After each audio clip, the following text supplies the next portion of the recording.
ನಮಸ್ಕಾರ. ನಮಸ್ಕಾರ ಸರ್. ಯಾವರು ನಿಮ್ಮ ಹೆಸರು? ನಮ್ಮ ಹೆಸರು ಮಲ್ಲಿಕಾರ್ಜುನ ಅಂತ ಸರ್. ಮಲ್ಲಿಕಾರ್ಜುನ. ಯಾವರು? ನಮ್ದು ಒಳಗುಂದೆ ಸರ್. ಒಳಗುಂದೆ.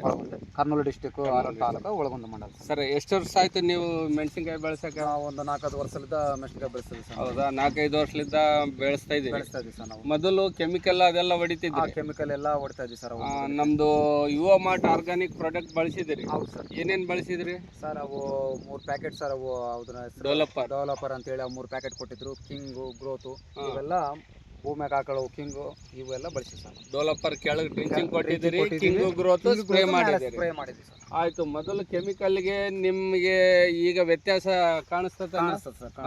ಮೊದಲು ಹೆಂಗ ಕಾಯಿ ಬರ್ತಿತ್ತು, ಈಗ ಹೆಂಗ್ ಕಾಯಿ ಬಂದದ ಗೊತ್ತದ? ಕೆಮಿಕಲ್ಗೆ ಏನಾತಂದ್ರೂ ಇಷ್ಟೊಂದು ಶೈನಿಂಗ್ ಆಗಲಿ, ಕಾಯಿ ಹಿಡಿಯೋದಾಗ್ಲಿ ಇಷ್ಟೊಂದು ಕಾಣಿಸ್ತಿಲ್ಲ ರೀ ನಮ್ಗೆ. ಈಗ ಡೆವಲಪರ್ ಹಾಕೋದ್ರಿಂದ ಗಿಡ ಸ್ವಲ್ಪ ಕರ್ರಗೆ ಬಂದಿದ್ದಾಗ್ಲು, ಸೈಡ್ ಬ್ರಾಂಚಸ್ಗೆ ಆಗ್ಲು ಚೆನ್ನಾಗಿದೆ ರೋಟು. ನೋಡಿ ಕಾಯಿ ಎಲ್ಲ ಲೋಡ್ ಆಗಲಿ, ಉದ್ದ ಆಗಲಿ, ಬೇಸು ಶೈನಿಂಗ್ ಆಗಲಿ ಬೇಸ್ ಐತೆ ಸರ್ ಅದಕ್ಕೆ. Okay okay.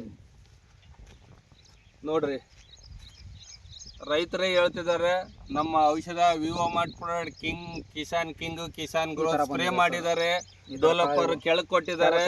ಆದ್ರೆ ಈ ಗಿಡ ಎಷ್ಟು ಲೋಡ್ ಬಿದ್ದದ ನೋಡ್ರಿ ಕಾಯಿ. ನಮ್ಮ ಪ್ರಾಡಕ್ಟ್ ಒಂದೇ ಸಲ ಯೂಸ್ ಮಾಡಿದ್ದಾರೆ ಇವರು ಮೊನ್ನೆ. ಈಗ ನೆಕ್ಸ್ಟ್ ಟೈಮ್ ಹೇಳ್ತಿದ್ದಾರೆ ಇವರು. ಎಲ್ಲಾ ರೈತರು ಬಳಸಬಹುದಾ ನಿಮ್ಮ ಪ್ರಕಾರ? ಏನು ಬಯಲ್ದೆ ಬಳಸಬಹುದು ನೋಡ್ರಿ. ರೈತರು ಹೇಳ್ತಿದ್ದಾರೆ ನೆಕ್ಸ್ಟ್ ನಾನು ಗೊಬ್ಬರ ಇಲ್ದಂಗನೆ ಹಾಕ್ತಿದ್ದೀನಿ ಅಂತ ಹೇಳಿ ಅವ್ರ ಮನಸ್ಪೂರ್ವಕ ಹೇಳ್ತಿದ್ದಾರೆ. ನೋಡ್ರಿ ರೈತರೇ, ನಮ್ಮ ಪ್ರಾಡಕ್ಟ್ ಇಷ್ಟು ತಾಕತ್ತೈತೆ, ದಮ್ ಐತೆ, ಯೂಸ್ ಮಾಡ್ರಿ, ಒಳ್ಳೆ ಇಳುವರಿ ಪಡ್ರಿ ಅಂತೇಳಿ ನಾನು ನಿಮ್ಮ ಹತ್ರ ಕೇಳ್ಕೊಳ್ತಾ ಇದ್ದೀನಿ. Okay, thank you Mallikarjun.